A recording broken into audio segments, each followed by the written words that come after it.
Bueno, buenas tardes a todos y reconociendo la gran importancia que tiene el tema que aquí se pone en discusión. Esta importancia del tema es evidente porque acompaña una lógica interna recurrente de la historia argentina, que es el acompañamiento civil de los golpes de Estado. Esto ocurre desde el primer golpe de Estado notorio del siglo XX, desde 1930 en adelante, pero nunca como en el golpe del 76, la presencia de civiles, de personas vinculadas a las formas económicas estrictamente ligadas a los estilos de acumulación económica que la dictadura militar del 76 quería y pudo imponer. Nunca como en ese golpe se hizo tan evidente la idea de que las políticas económicas que se ponían en curso estaban en íntima relación con el tipo de decisión política que el Estado tomaba en relación a sus opositores. La expresión terror o terror de Estado surge precisamente en esa época. No fue fácil configurarla, es una idea que aparece no de inmediato en relación a las acciones conocidas del gobierno militar,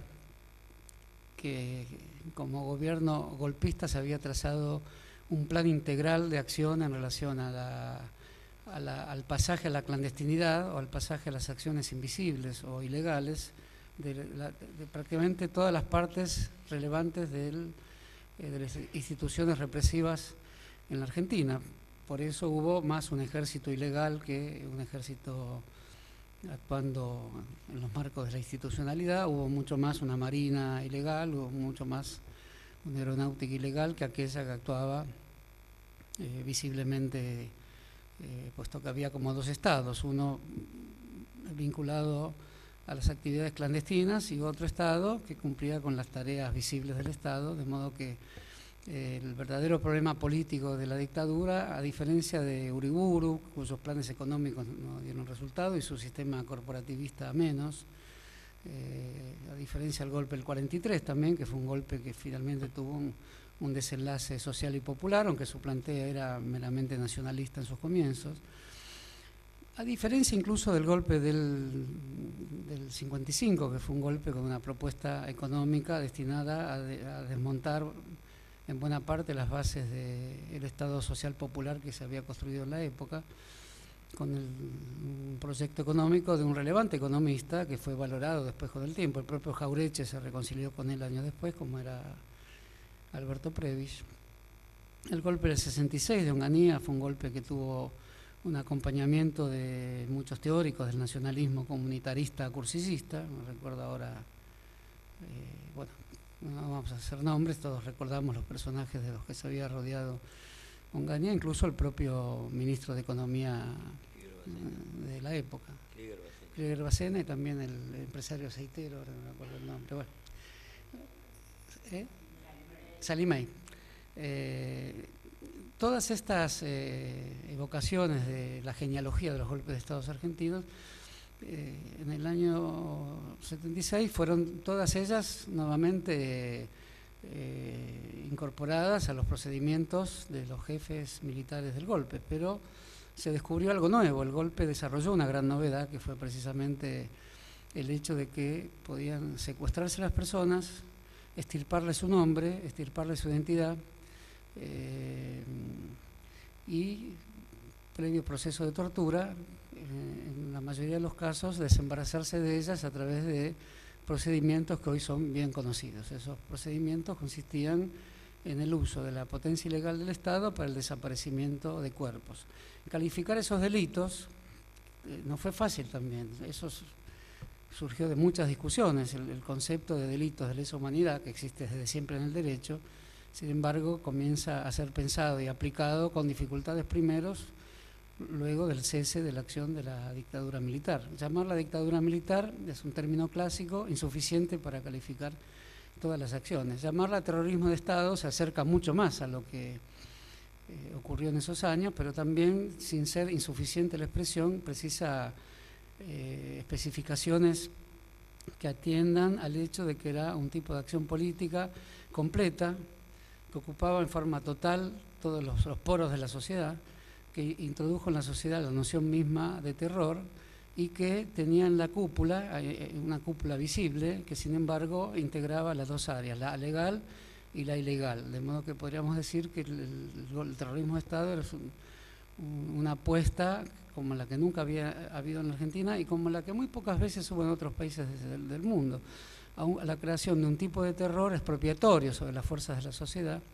de la creación de lo que podríamos llamar el gobierno del miedo, o una estructura de gobierno basada en el miedo, o un gobierno basado en estructuras profundas del miedo,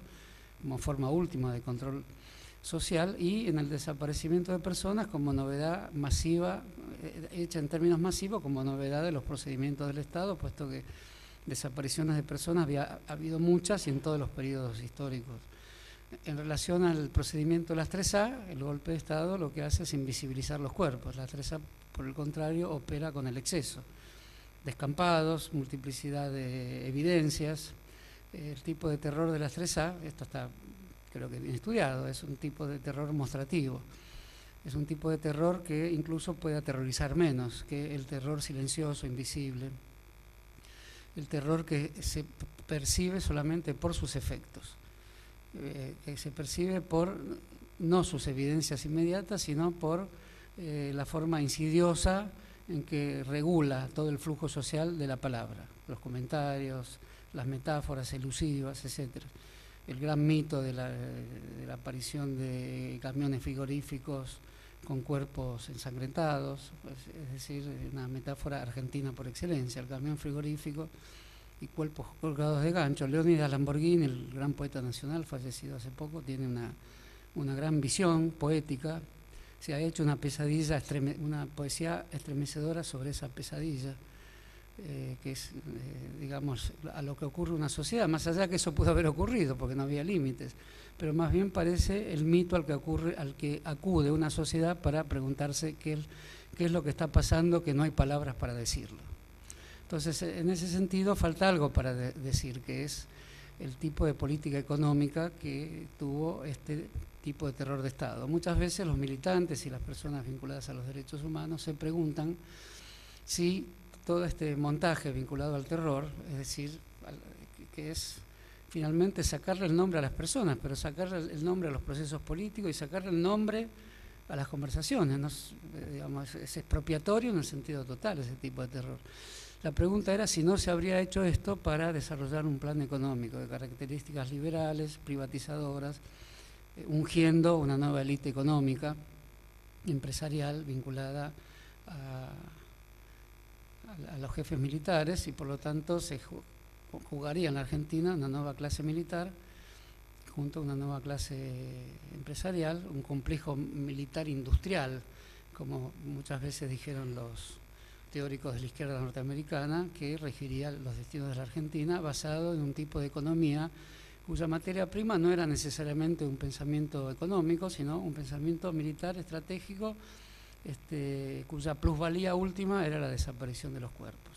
Por eso muchas personas piensan que el tipo de acción militar que se realizó en esa época correspondía al modo en que toda la estructura económica argentina,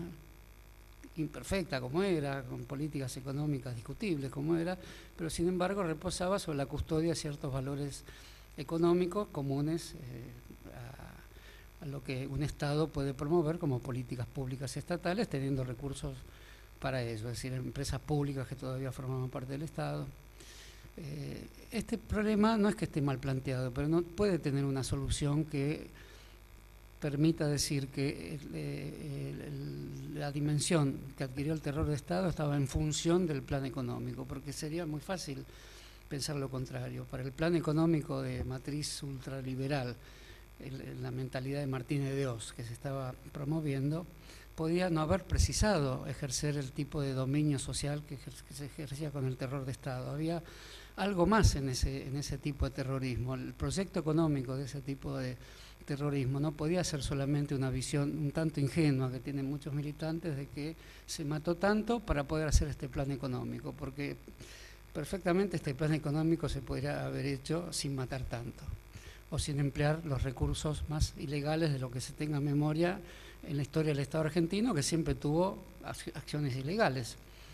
que no ocupaban el conjunto de la escena. Siempre hubo las IDE, siempre hubo parapoliciales, en el ejército también, pero este era un plan, como bien se dijo en los juicios adecuados, de carácter sistemático. Entonces hay algo más en la idea económica que parte de la expropiación de los cuerpos. Hay una idea expropiatoria aún más profunda, y el terror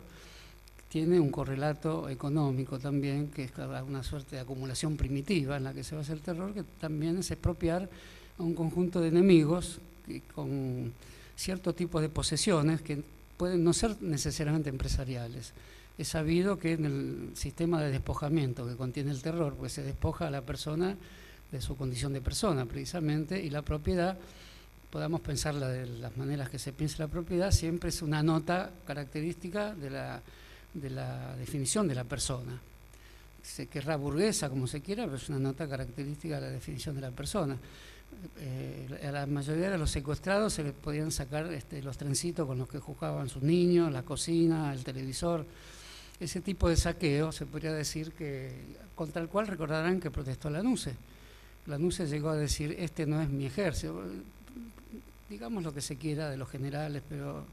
esto Lanusse lo escribe en su testimonio, porque también fueron secuestrados con el mismo sistema, amigos de él,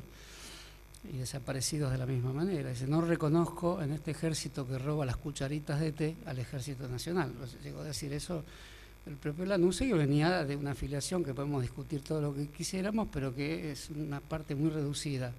de los viejos militares que no aceptaron la deriva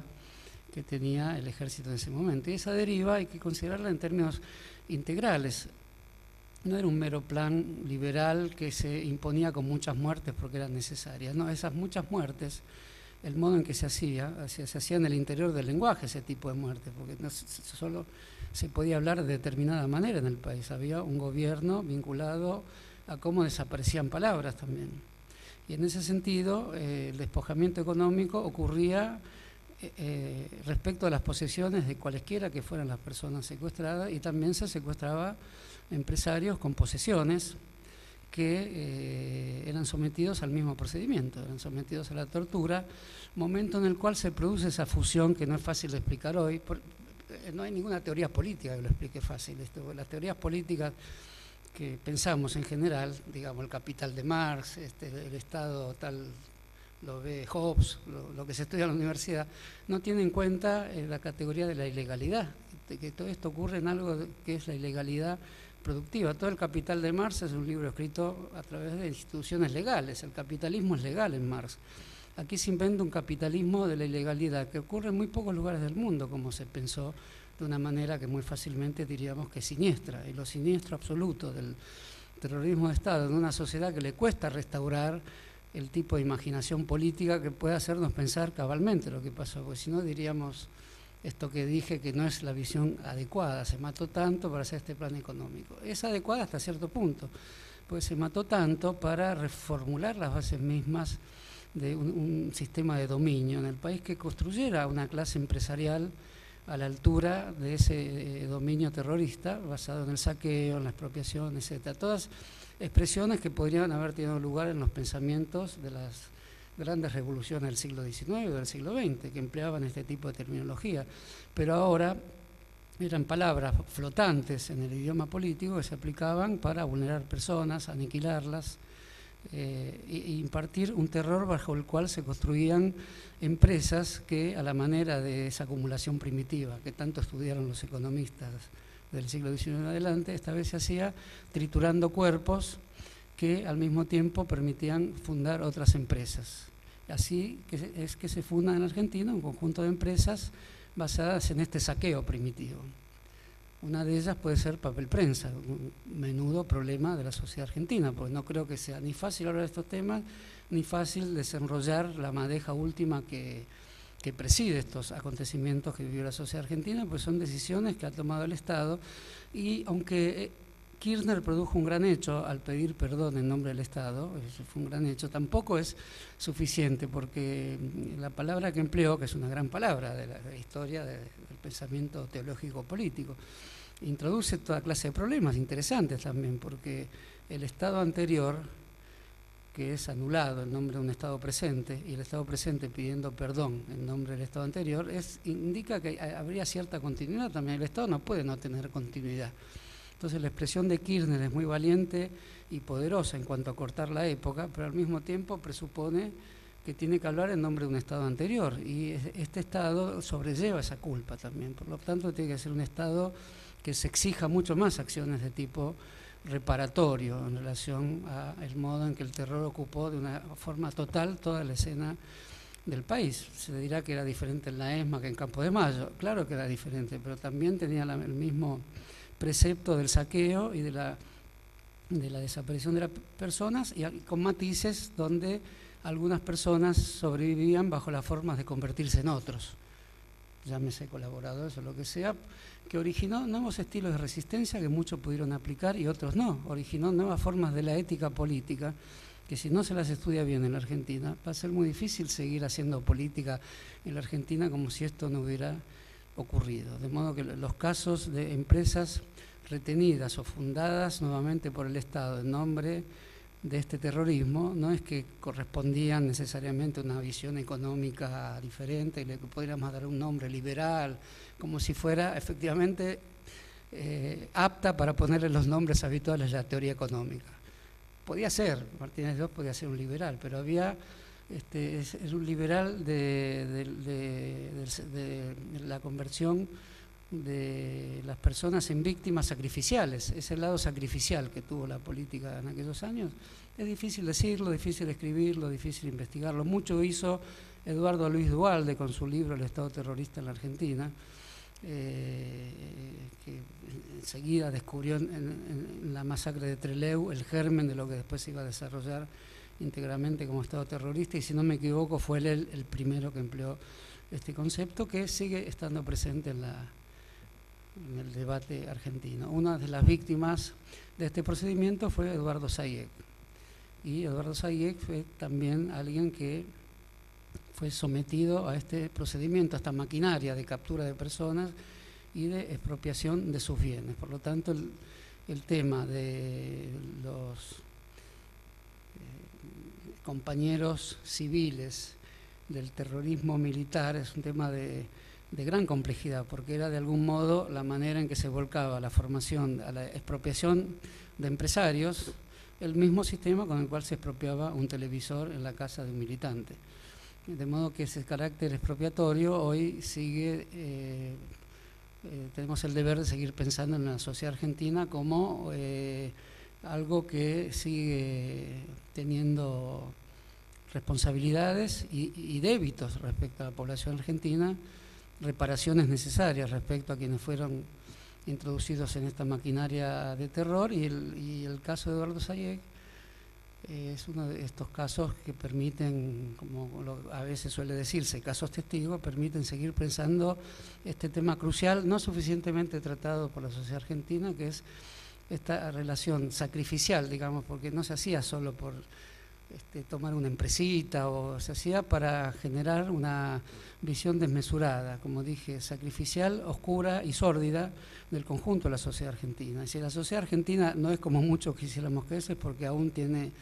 los efectos tremendos de estas decisiones que quienes las tomaron ni siquiera imaginaban qué principio de horror estaban introduciendo en la vida social. Eduardo Sayek es una de las grandes víctimas de este gran movimiento que han hecho estos personajes, civiles o militares. Y por lo tanto su campaña de hace muchos años, centrada en su caso, es una campaña sumamente ilustrativa de un conjunto enorme de casos y de un momento suficientemente cruel y sabido de la historia argentina.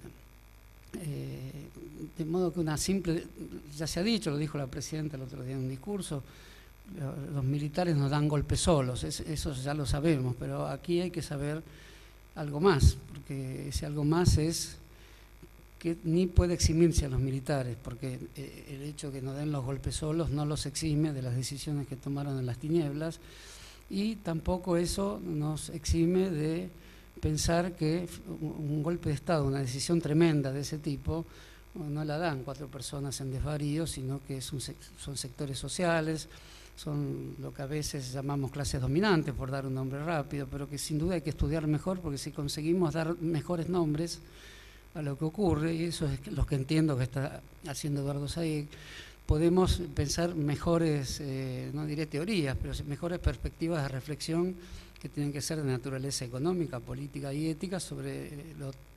los aspectos más tremendos de la historia nacional, que no ocurrieron en el siglo XIX, que también fue difícil, ocurrieron al promediar el siglo XX, en su segunda mitad, después del golpe del 76. Creo que por eso estamos todos acá. Bueno, muchas gracias.